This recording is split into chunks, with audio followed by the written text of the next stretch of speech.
What would you do if you were arrested for trying to unlock your own car because of the color of your skin handswear? I can see them. The shout came out of nowhere, loud and sharp.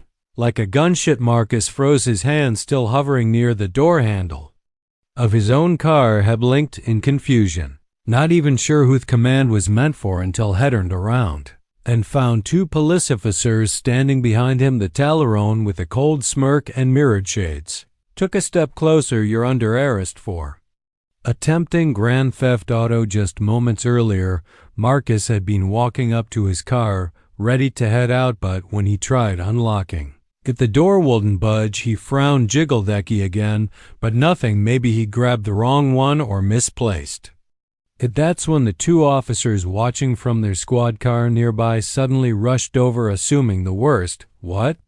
Marcus blinked. This is my car. But the cope already had him by the wrist. Sure it ish, scoffed, yanking Marcus's arm behind his back. Just so happens you were dumb enough to try stealing it in front of 2 officers. The second officer, younger, clean-shaven, and clearly uneasy, watched silently. Marcus tried to plead, his voice calm but urgent. Officer, just check the center console, my wallet and license are in there. Oh, I'm sure they are, the older cop sneered, sarcasm dripping from his voice. He turned to his partner and muttered loud enough for Marcus to hear, you believe the stones on this guy thinks he can lie right to our faces, sir, please. Just look inside. I'm telling you the truth. You have the right to remain silent. Anything you say or do can and will be used against you in a court of law. The older cop snapped, tightening handcuffs. You have the right to an attorney if you cannot afford one will be provided to you. Have you ever watched something completely unfair unfold and felt powerless to stop it before we get too deep? What country or city are you tuning in from? Drop it in the comments while seeing where you're watching from. And if you believe that everyone deserves fair treatment no matter their skin color, hit that like button and subscribe to Story Arc for more real stories that matter. Back at the scene, the younger officer finally spoke. Holden, we at least check the car. The older cop waved him off. Maybe you should keep your mouth shut and open the door for me so I can process this scumbag. Marcus was pushed into the back of the patrol car, his voice muffled behind the closing door. Just check the car, save it for the judge, the older cop said coldly. Only one person seemed to wrestle with doubt, and that tiny hesitation was Abuto. Become everything back in the car. Marcus sat cuffed and stiff, trying to stay calm even as his mind raced. Helen, forward, officer, please. Just check the car. Everything you need is in the center console. The younger cop hesitated. You really saying this is your car? Is where, Marcus said. My license and registration, it's all in there. Just give it a look. But before the officer could see anything, the older cop barked, don't waste your time. He's lying and you're falling for it. The younger cop pushed it still. What if he's telling the truth? Yaugno his kind, the older one snapped. All he do is lie and steal. There was a pause. The younger officer's jaw tightened. His kind, he repeated. That's completely inappropriate, but the senior officer wasn't backing down. Let it go, Thompson. I'm your commanding officer and this is my call. Marcus watched in disbelief as the argument played out in front of him. Please, he begged, it'll take 10 seconds. Just check. But the older officer turned his back and slammed the door shut at the station. Marcus was booked and thrown into a cell. You're making a big mistake, he said again. Check the car. Every answer you need is in there. The older cop just scoffed and walked off, but Officer Thompson wasn't finished. He stepped over quietly and crouched by the cell. If you're really the owner, where exactly is your ID? In the center console. Marcus said again, please. Thompson looked at him hard, searching for any sign of a Leviathan. He stood. All right, sit tight, I'll be back. Marcus blinked, caught off guard. Why are you helping me? Wait a second, tell us where you are watching from in the comments, and don't forget to subscribe for more stories like this. Thompson replied back, I believe in fairness. Doesn't matter what you look like. If you're telling the truth, you deserve a chance to prove it. Have you ever had to risk your own reputation just to do what's right? If you're someone who believes that justice should come before rancorous or pressure, go ahead and hit that like button. And if you haven't already, subscribe to Story Arc for powerful stories that challenge the status quo.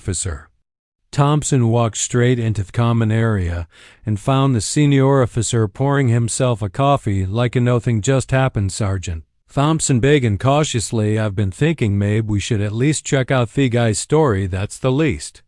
We can do before we end up wrongfully imprisoning him who might be innocent.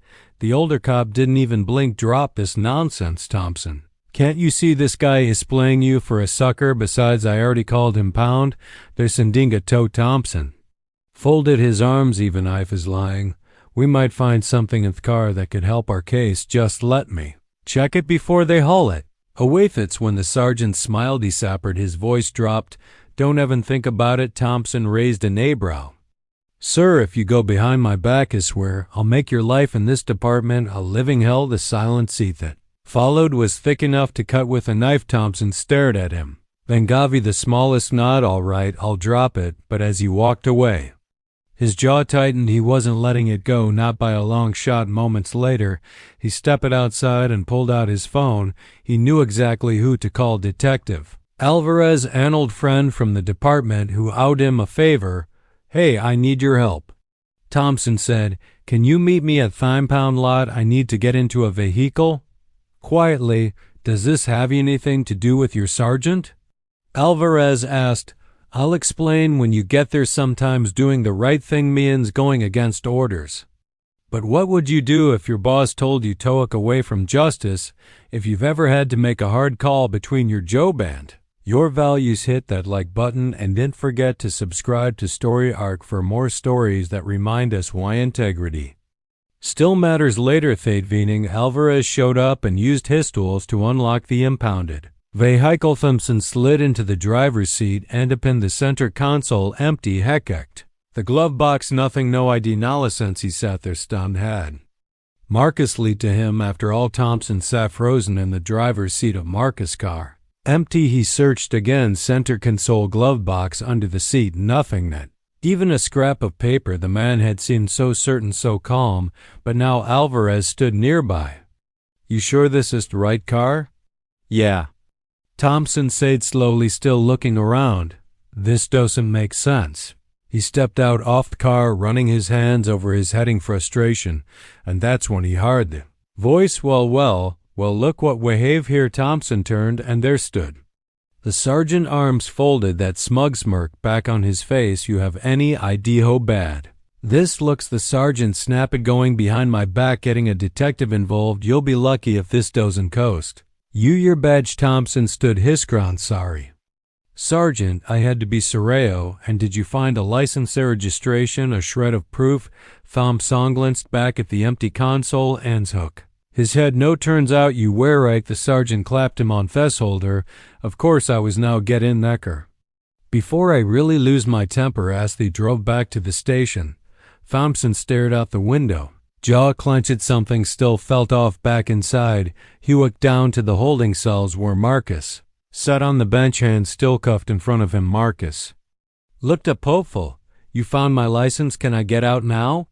Thompson hesitated. I searched the whole car, man. There was nothing there. Marcus frowned. That doesn't make sense. I left it right there, center console. I swear. Thompson stepped closer, voice tight.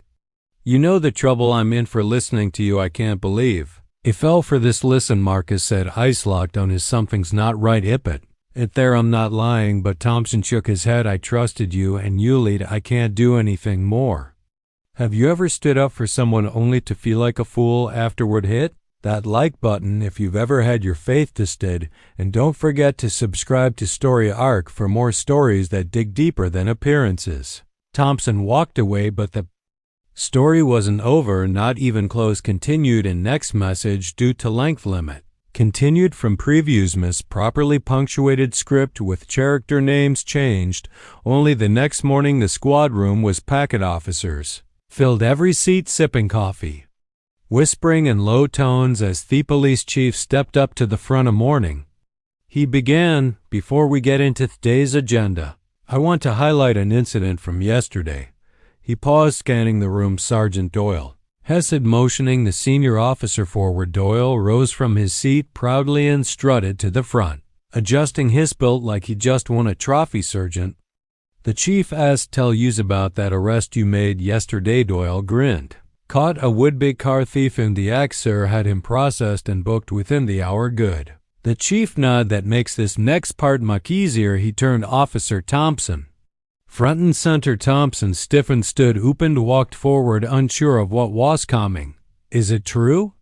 The chief asked you disobeyed a direct order from your commanding officer and searched the suspect's vehicle. Thompson took a breath. Yes, sir. Did I just wanted to better? I take full responsibility, the chief said, pacing slowly. Bess, I'm glad you did. The room went still. I rigged that car with hidden cameras. The chief continued. We've been getting complaints, claims of racial profiling. I didn't want to believe it, so I devised a test. Thompson asked a diabro.